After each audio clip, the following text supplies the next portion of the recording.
안녕하세요. 책 한민국입니다.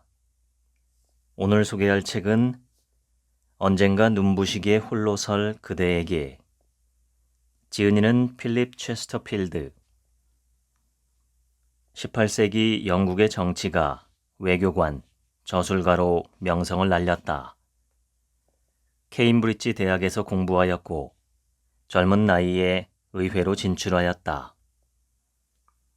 능동적이고 현실주의적 안목을 지녔으며 인간의 심리를 꿰뚫는 폭넓은 지식을 가졌다고 평가받았다. 그는 빼어난 웅변 솜씨, 풍부한 매너와 유머로 당시 정계를 주도했으며 뛰어난 기지와 예리한 인물 관찰을 바탕으로 활발한 저술 활동을 펼쳤다. 볼테르, 포프, 스위프트 등의 작가들과 깊은 교류를 나누었다. 그는 타인에 대한 배려와 예의의 신념을 실천하듯 재산 일부를 주변에 나누어 준 뒤 1773년 78세로 세상을 떠났다. 프롤로그. 18세기 영국의 정치가이자 외교관이었던 필립 체스터필드는 오랜 세월에 걸쳐 수백 통의 편지를 아들에게 남겼다. 체스터필드가 세상을 떠난 뒤인 1774년 그 편지들은 Letters to His Son 이라는 제목으로 출간되었다. 지극히 사적인 그림에도 불구하고 세상에 공개되자마자 많은 이들의 관심을 받았다. 처세와 매너, 인간관계와 세상을 읽는 법까지 담아낸 이 책은 현실을 이해하는 데 가장 실용적인 교양서라는 평가를 얻으며 널리 읽히게 되었다. 당대의 지식인들 또한 체스터필드의 글이 인간의 성향과 사회의 구조를 꿰뚫는 통찰을 지녔다고 평가했다.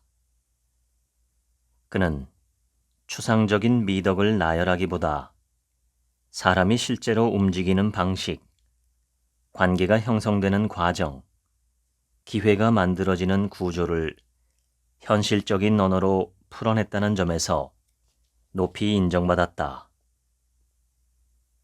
그의 편지는 19세기, 20세기 영국과 유럽 상류층 사이에서 중요한 교양서로 활용되었고 미국에서도 예절과 사회적 처신을 가르치는 자료로 읽혔다.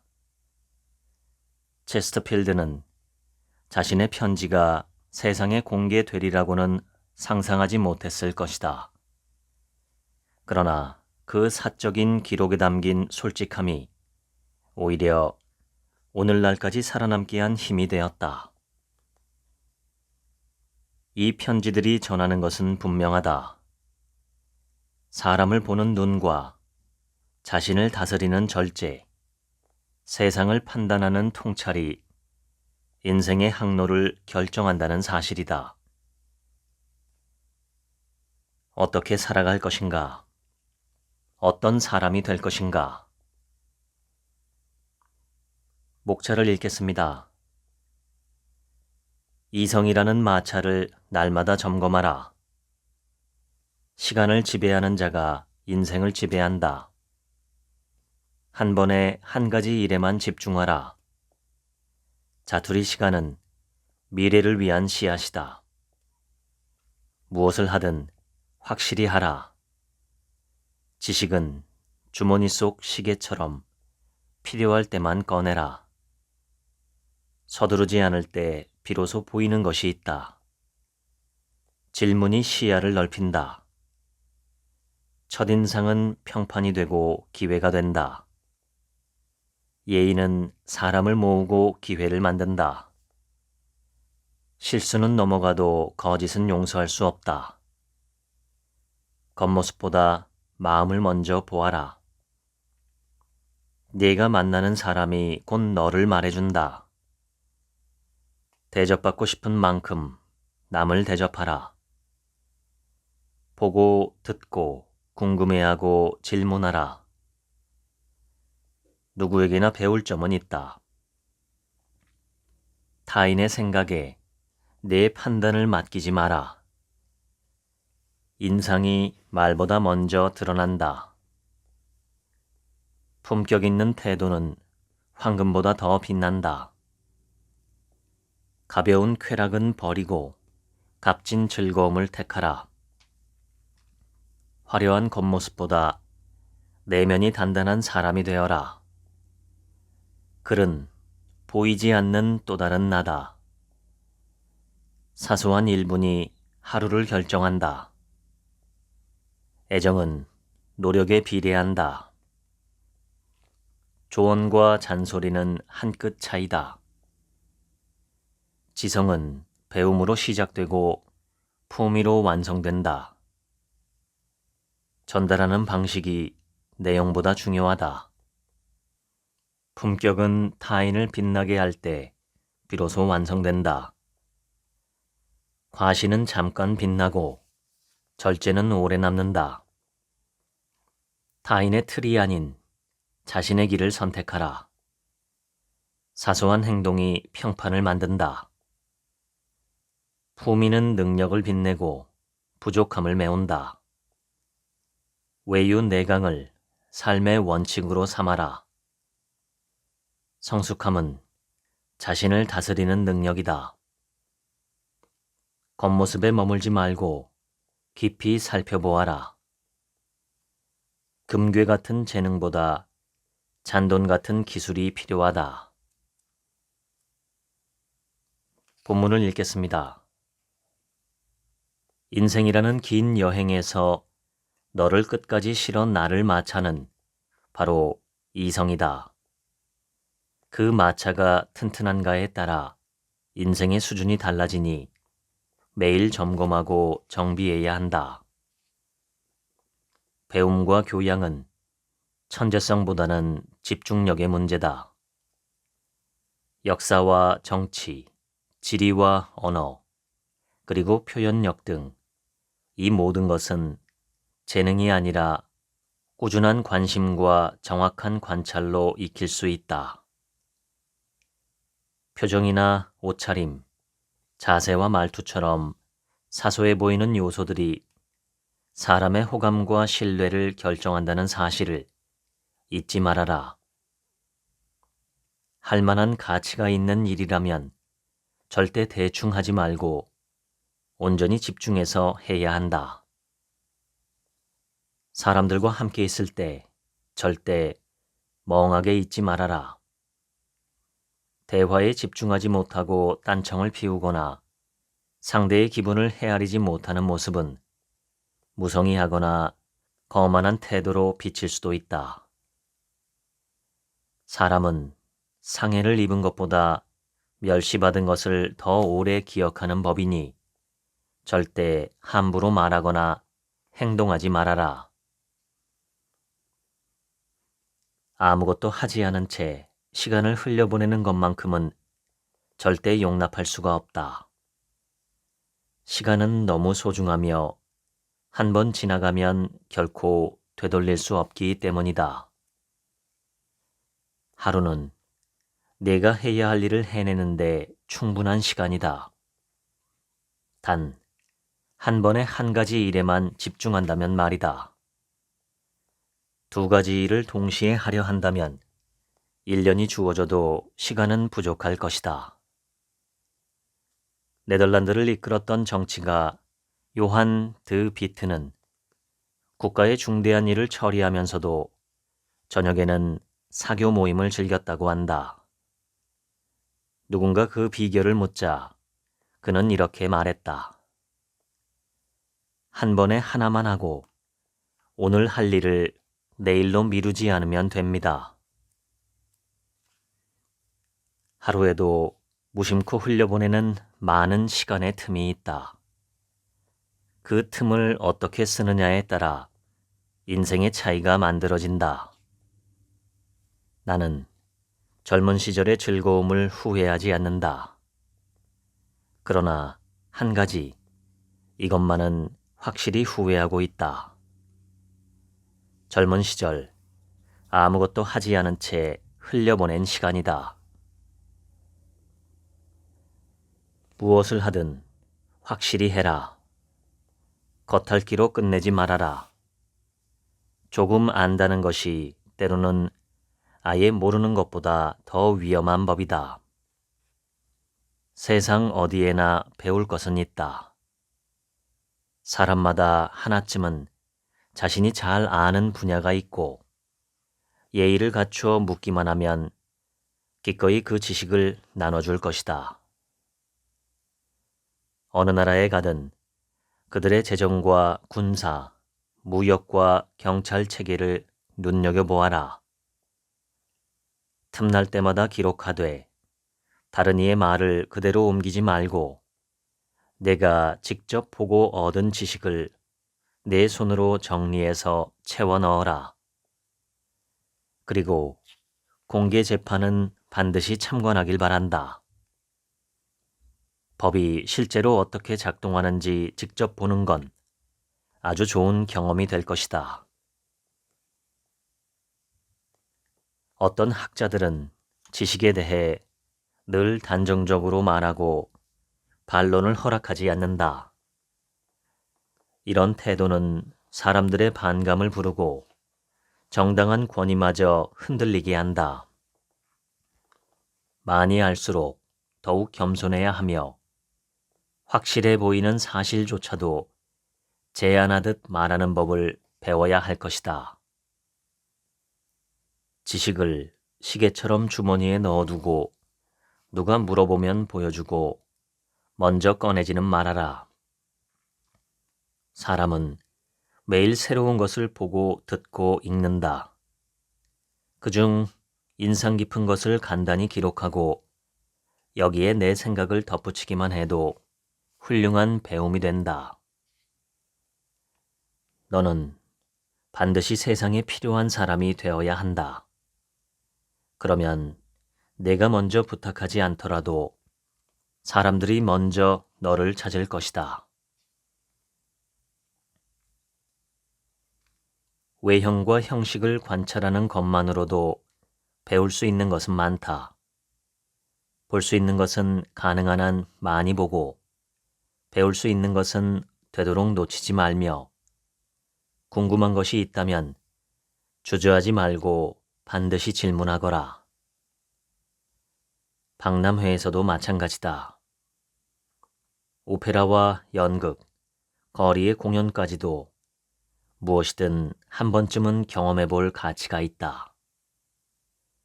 사람은 경험이 쌓일수록 쉽게 동요하거나 감탄하지 않게 된다. 경험은 들뜬 마음을 가라앉히고 판단을 정확하게 해주기 때문이다. 활기는 유지하고 경솔함은 버려라. 활기는 사람을 끌어당기지만 경솔한 태도는 나쁜 의도가 없더라도 상대에게 불쾌함을 줄 수 있다. 말하기 전에는 그 자리에 있는 사람들의 성격과 처지를 먼저 살펴보라. 어떤 미덕을 칭찬하든 어떤 악덕을 비판하든 누군가는 그것을 자신의 이야기처럼 오해하며 받아들일 수가 있다. 말은 언제나 상황을 고려해 신중해야 한다. 사적인 가정사는 되도록 입에 올리지 말아라. 그것은 민감하고 복잡한 문제이기에 뜻하지 않게 누군가의 상처를 건드릴 수도 있다. 무엇보다 어떤 자리에서 들은 이야기를 다른 자리로 옮기는 것은 특히 위험한 행동이다. 신뢰는 대개 그렇게 무너지는 것이다.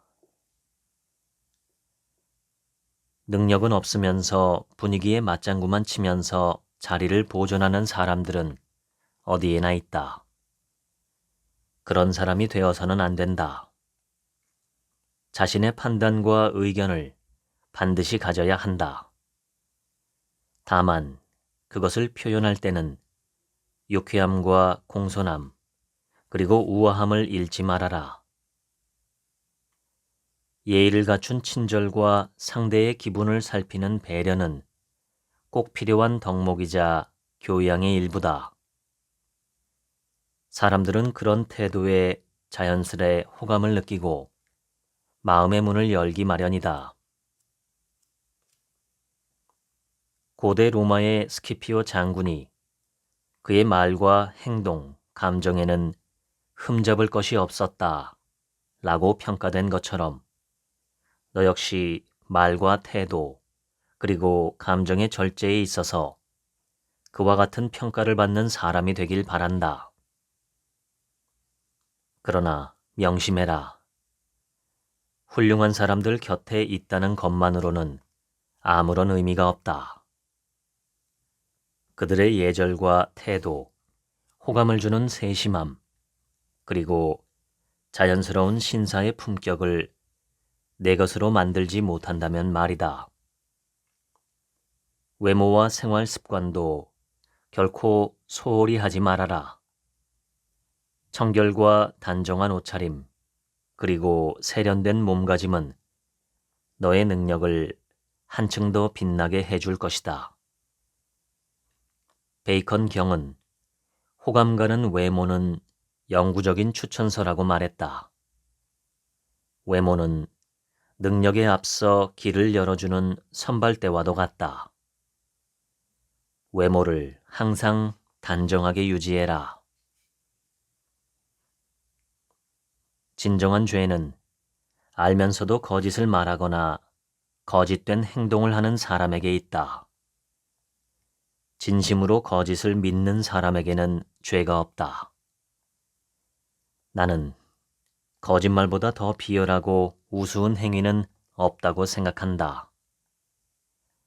타인의 평판을 해치기 위해 거짓을 말하면 결국 더 크게 훼손되는 것은 자신의 명예다. 명예와 양심을 지키며 세상을 살아가는 데 필요한 것은 단 하나, 엄격한 진실성이다. 나는 한 사람의 지적 수준을 그가 얼마나 진실한가로 판단한다. 사람을 깊이 관찰해라.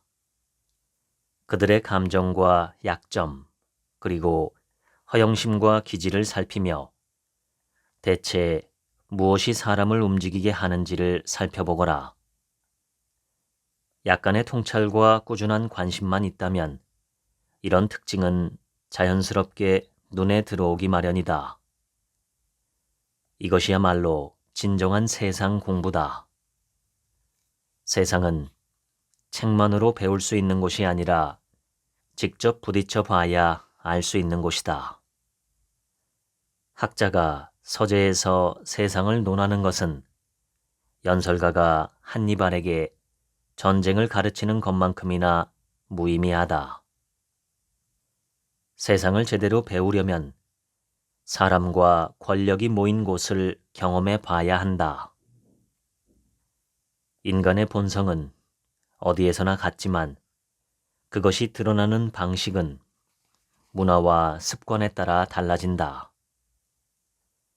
자신이 처한 곳에 맞게 태도와 방식을 유연하게 조정할 줄 알아야 한다. 진지한 사람 앞에서는 진지하고 명랑한 이들과는 명랑하게, 가벼운 사람들과는 가볍게 어울릴 줄 알아야 한다.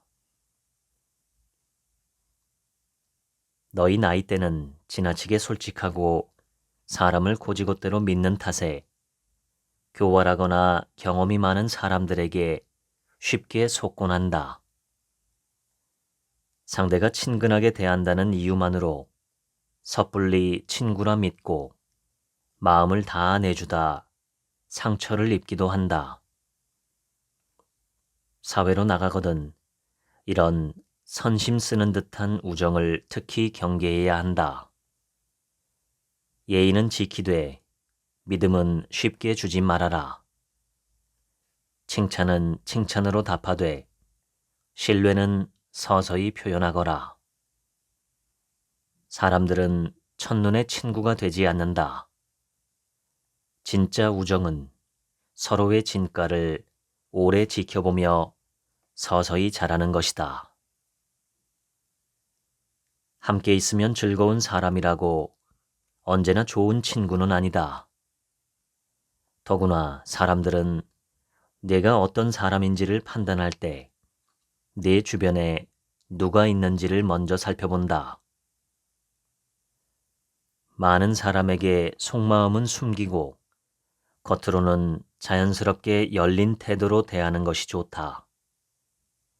겉모습까지 냉랭하면 사람을 불편하게 만들고 마음을 지나치게 열면 자신을 위험에 빠뜨릴 수도 있게 되니 말이다.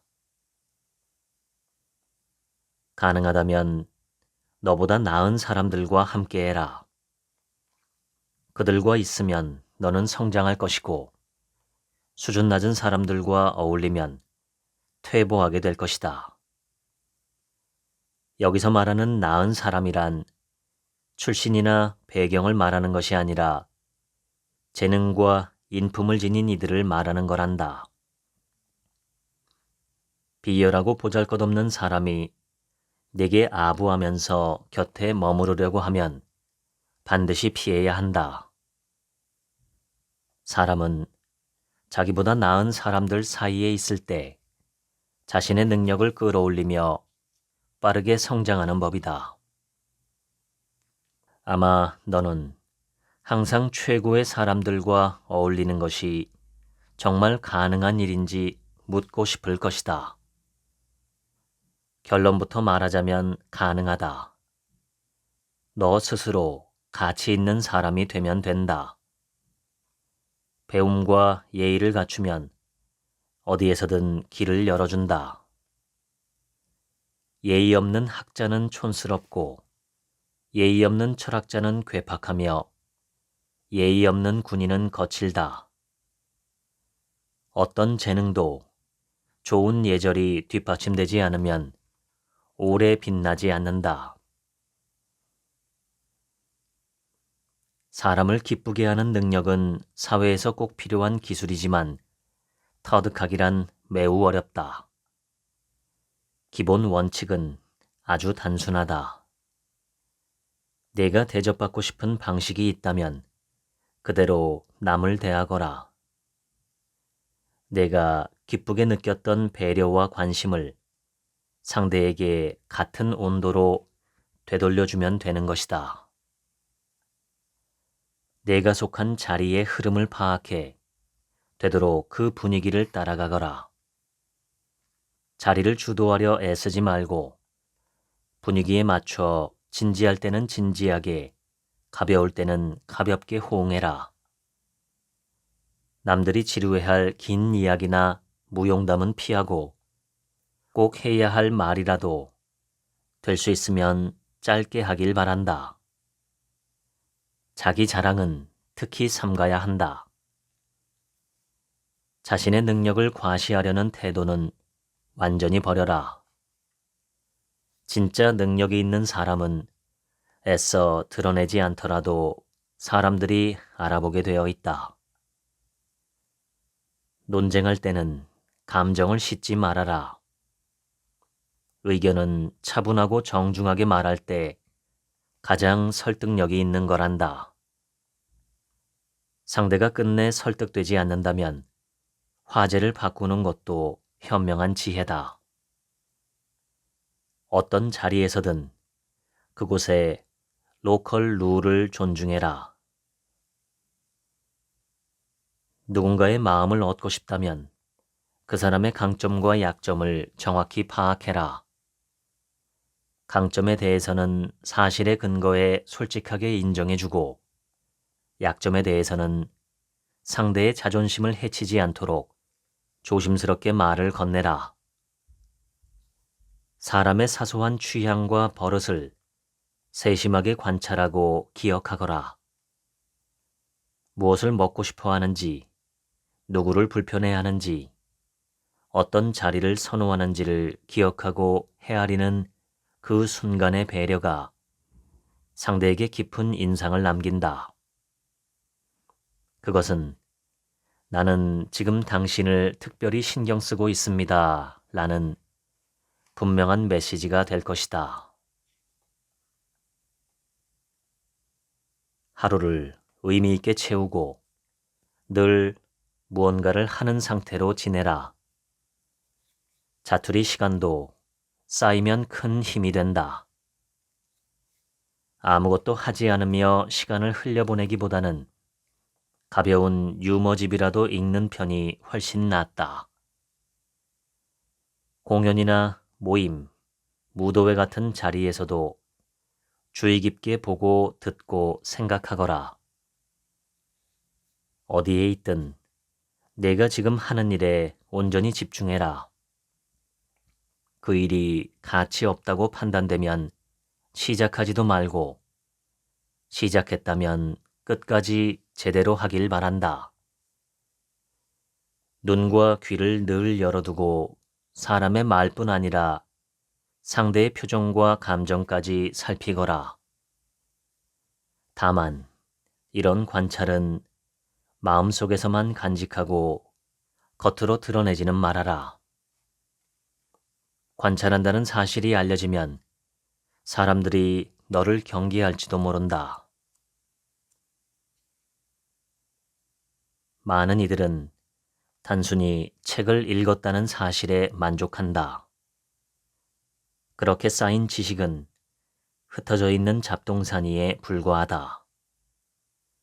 읽는다는 것은 기억하는 것이 아니라 내용을 가려내고 판단하는 일이다. 꾸준히 읽되 어떤 저자의 말도 곧이곧대로 믿지는 말아라. 같은 사건을 여러 시각에서 살펴보고 그 설명이 과연 개연성이 있는지를 너 스스로 따져봐야 한다.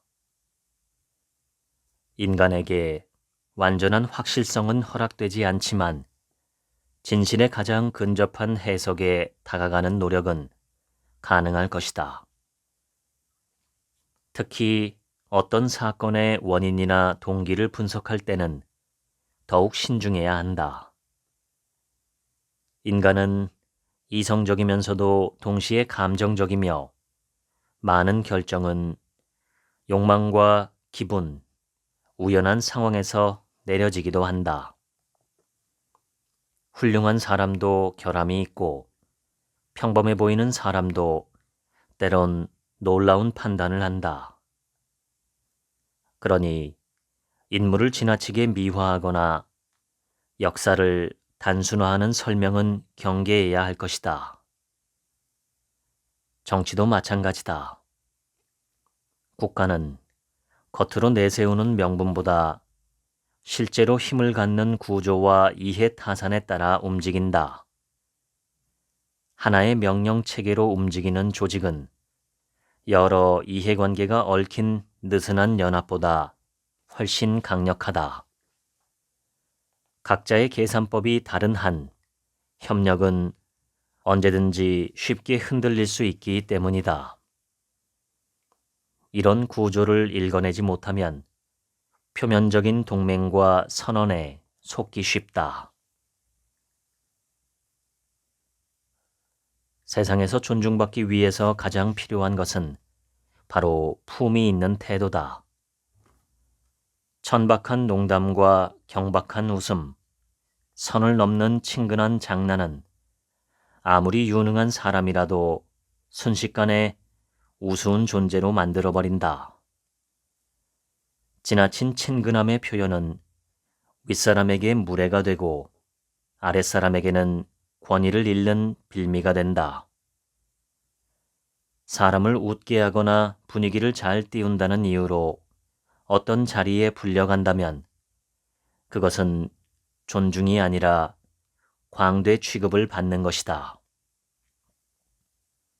품위는 자기 의견을 조용히 말할 줄 아는 태도와 타인의 의견을 우아하게 받아들이는 배려에서 드러난다.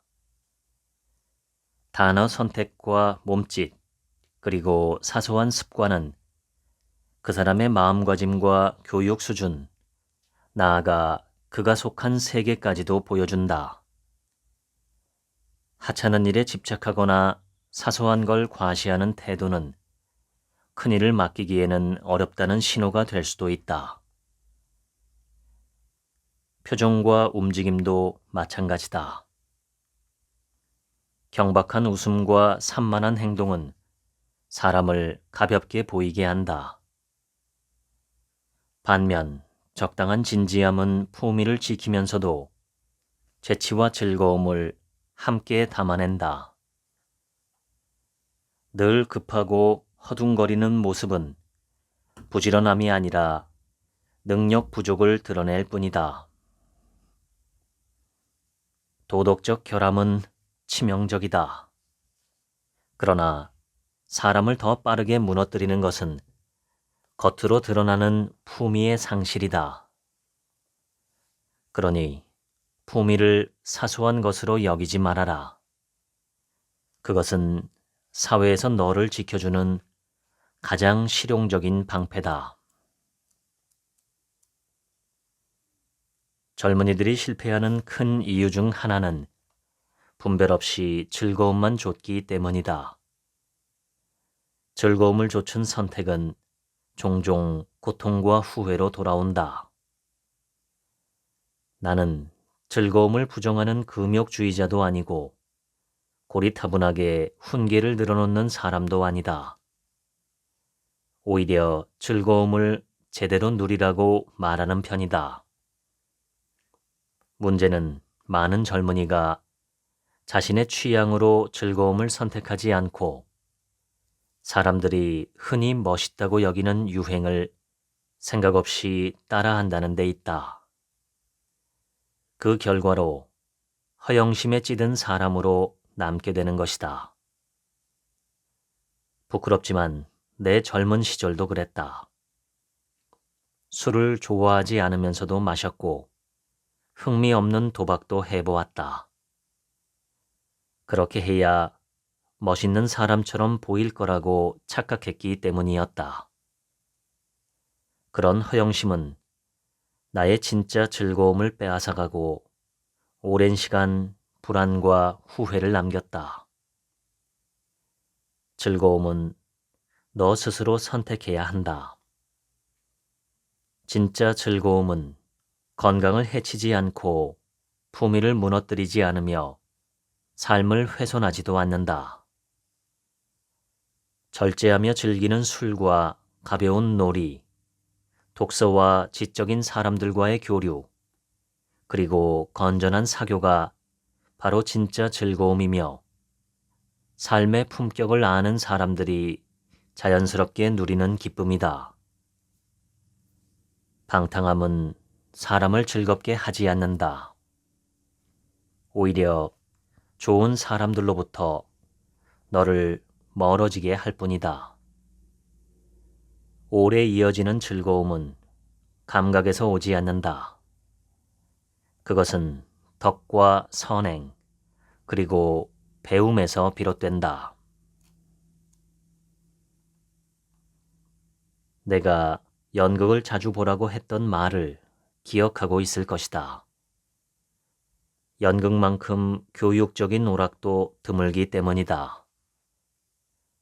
아무리 내용이 좋은 작품이라도 관객에게 전달되는 방식이 만족스럽지 않다면 원작자의 탁월함보다 전달자의 무능만 드러날 뿐이다.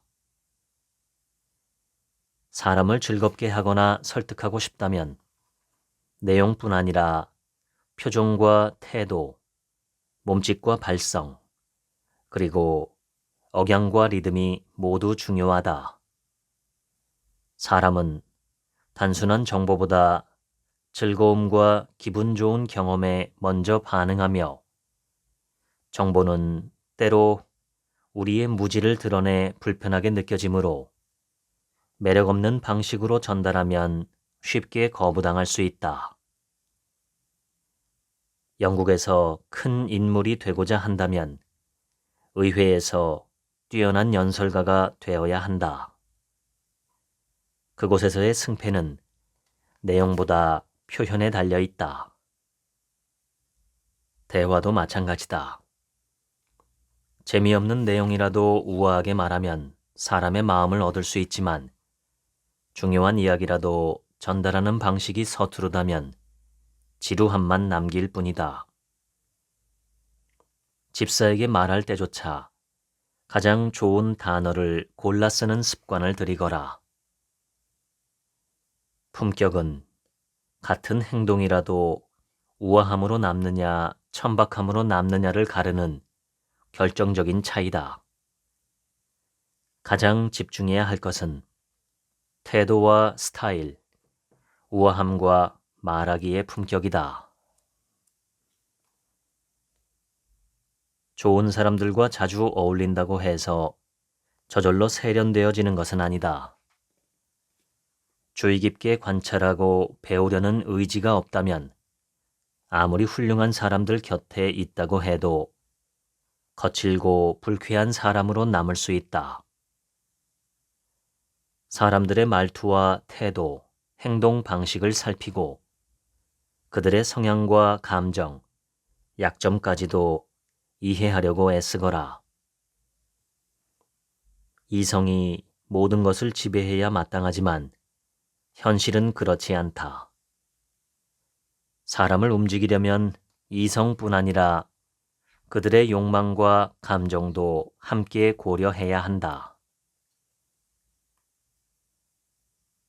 나는 내가 진리와 올바른 지식을 얻기 위해 타인의 생각이 아닌 오직 너의 이성으로 사고하고 판단하는 힘을 기르기를 바라고 있다. 젊은 시절에 나는 책에서 읽은 말이나 주변 의견에 대해 옳고 그름도 따져보지 않고 그대로 받아들였다. 게으름과 산만함, 그리고 남들의 생각에 맞설 용기가 없다는 부끄러움 때문에 이성적인 판단 대신 편견에 기대어 살았다. 그러나 스스로 생각하기 시작하고 있는 그대로의 사실을 인정할 수 있는 용기를 얻은 뒤로는 세상이 전혀 다르게 보이기 시작했다. 나는 권위와 관습이라는 색안경을 쓰고 세상을 바라보고 있었다는 것을 깨달았다. 내가 처음 가졌던 편견 중 하나는 고전에 대한 맹목적인 믿음이었다. 나는 고대 그리스와 로마의 저자들은 완전하다고 생각했고 현대의 작가들은 그에 비해 열등하다고 믿었다. 그러나 이제는 확신하고 있다. 자연은 변하지 않았고 인간의 본성도 변하지 않았다. 시대가 바꾼 것은 겉모습과 관습뿐이다.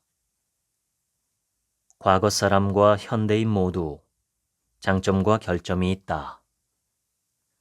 과거만 옳다고 믿는 것은 허영이고 현대만 옳다고 믿는 것은 무지다. 종교적 편견도 마찬가지다. 한때 나는 특정 교파 밖에서는 아무리 정직한 사람이라도 구원받을 수 없다고 믿었다. 그러나 사람마다 다르게 생각하는 것은 아주 자연스러운 일이다. 관용은 감상적 태도가 아니라 이성이 도달한 필연적인 결론이다. 늘 관찰하고 검토하며 내 판단이 어디에서 비롯되었는지 너의 이성을 사용해 끊임없이 점검하거라. 어떤 권위도 내 이성을 대신해 너의 생각과 행동을 지배하도록 허락하지 말아라. 이성은 비록 완벽하지 않지만 우리가 가진 안내자 중에 가장 신뢰할 만한 나침반이다. 책과 대화는 이성을 돕는 훌륭한 도구지만 결코 이성을 대신할 수는 없다. 모든 생각은 반드시 이성으로 검증해야 한다. 하지만 많은 사람은 이 수고를 피하려고 한다. 스스로 생각하기보다는 남이 정해놓은 판단을 그대로 따르는 게 쉽고 편하기 때문이다. 그것은 진리를 탐구하려는 노력과 판단을 신중히 검토하려는 태도, 판단의 통찰이 모두 부족한 데서 비롯되기 때문이다. 더 늦기 전에 이성을 발휘하길 바란다. 신분이 비슷한 사람이 모인 자리일수록 품위는 더욱 중요해진다. 경청과 배려, 자리를 양보하는 태도 등은 어떤 상황에서도 변하지 않는 기본인 것이다. 무례함이 가장 쉽게 드러나는 곳은 가까운 관계에서다. 친밀함이 무례함의 면죄부가 될 수는 없다. 예의를 잃는 순간 친근함은 천박함으로 바뀌고 관계는 경멸로 변한다. 좋은 관계를 오래 유지하는 힘은 절제된 예의에서 나온다는 것을 잊지 말아라. 아무리 깊은 학문도 품위가 없으면 허세에 불과하고 품위가 없는 사람은 중요한 자리에 오래 머물 수도 없다. 선물의 크기나 값보다 더 중요한 것은 그것을 어떻게 전달하느냐다. 아무리 큰 호의라도 투박하고 성의 없게 전하면 불쾌함을 줄 수 있고 반대로 다소 불편한 부탁이라도 예의를 지켜 세련되게 전하면 상대에게 호감을 줄 수도 있다. 내게 필요한 진짜 공부는 사람을 보는 법이다. 낮에는 사람을 관찰하고 밤에는 그들을 이해하려고 애쓰거라. 중요한 것은 어디를 다녔느냐가 아니라 무엇을 어떤 방식으로 보고 들었냐는 것이다. 내가 정치의 길을 택했으니 너의 관찰과 질문은 각 나라의 내부 구조를 향해야 한다. 정부 형태와 법, 관습과 무역, 그리고 산업과 군대 같은 것들 말이다. 사람은 대체로 이야기하는 것을 좋아한다. 그러니 궁금한 것이 있다면 주저하지 말고 물어보거라. 그리고 들은 것은 반드시 기록으로 남겨두어라. 세상은 뛰어난 재능보다도 절제된 능력과 신중함을 가진 사람을 더 선호한다. 맡은 일을 무리 없이 해내며 신뢰를 쌓는 사람이 더 오래 살아남는 법이다. 지식은 갖추되 사람들과 자연스럽게 어울릴 수 있는 감각을 함께 길러야 한다. 사람들은 그럴듯한 이유보다 익숙함에 더 쉽게 마음을 연다. 특별한 이유 없이도 자주 얼굴을 비치고 친숙하다는 이유로 후원의 기회를 거머쥐는 경우를 수없이 보아왔다. 아주 사소해 보이는 원인이 중대한 결과를 낳는 일은 세상에 드물지가 않다. 언젠가 눈부시게 홀로설 그대에게 읽어드렸습니다. 지금부턴 제 얘기입니다. 소크라테스는 충고나 조언을 하기 전에 먼저 3가지 기준으로 말을 걸러보라고 했습니다. 사실인가, 필요한가, 친절한가입니다. 우리는 사실인지 아닌지 내가 직접 검증하지 못한 이야기들도 많이 합니다. 그저 들은 이야기들은 첫 번째 기준에서 탈락입니다. 사실인지 아닌지도 모르는 이야기를 하는 것은 열악한 지성의 증거입니다. 항상 내가 직접 검증한 이야기만을 하는 것은 정말 힘들겠지만 소크라테스가 말한 것은 적어도 진실이 아닌 것을 내가 말하게 될 가능성이 있으니 그것은 주의하라는 것입니다. 설령 내가 직접 겪었고 내 눈으로 직접 보고 내 귀로 직접 들은 것이라 하더라도 진실이라고 단언하기는 어렵습니다. 사실과 필요와 친절의 기준 이 3가지 중에 저는 이 첫 번째 기준인 사실인가라는 기준이 가장 어렵고 가장 엄중한 기준이라고 생각합니다. 이 기준으로만 걸러도 우리가 하는 말의 절반 이상은 하지 말아야 하는 말인 경우가 많죠. 두 번째 기준은 필요한가입니다. 아무리 진실한 말이라 하더라도 그걸 굳이 지금 내가 상대에게 말해줄 필요가 있을 것인가 하는 점입니다. 역시 이 필터로 걸러도 우리가 하는 말의 절반 정도는 하지 말아야 하는 말입니다. 마지막 세 번째 기준은 친절입니다. 정말 진실하고 정말 상대에게 필요한 말이라 하더라도 상대가 받아들일 수 있도록 친절하게 말할 수 있는가 하는 점이죠. 이 세 가지 기준으로 말하는 것은 정말 쉽지 않습니다. 아주 의식적으로 오랫동안 훈련을 해야 조금씩 가능해집니다. 저는 여기에 하나의 기준을 더 추가하고 싶습니다. 제가 추가하고 싶은 네 번째 기준은 물었는가입니다. 아무리 사실이고 필요한 얘기라 하더라도 그리고 내가 친절하게 얘기한다 하더라도 상대가 묻지도 않고 알고 싶어 하지도 않는 상황이라면 말하지 않는 것이 낫습니다. 상대가 질문을 하는 경우라 하더라도 때로 건성으로 마음에서 우러나지 않은 질문인 경우가 있죠. 건성으로 하는 질문은 건성으로 대답해도 됩니다. 아예 대답을 하지 않는 것이 더 나을 수도 있죠. 오늘 소개한 책, 언젠가 눈부시게 홀로설 그대에게에서 말하는 것은 인생의 기술입니다. 특히 품위 있게 살아가는 삶에 관한 내용이죠. 지금 이 방송을 들으시는 당신께서는 어떤지 모르겠지만 제 경험을 보면 세상에는 품위 있는 사람보다는 그렇지 않은 사람들이 훨씬 더 많은 것 같습니다. 품위 있는 사람, 품격 있는 인생은 드물게 보입니다. 이유가 무엇일까요?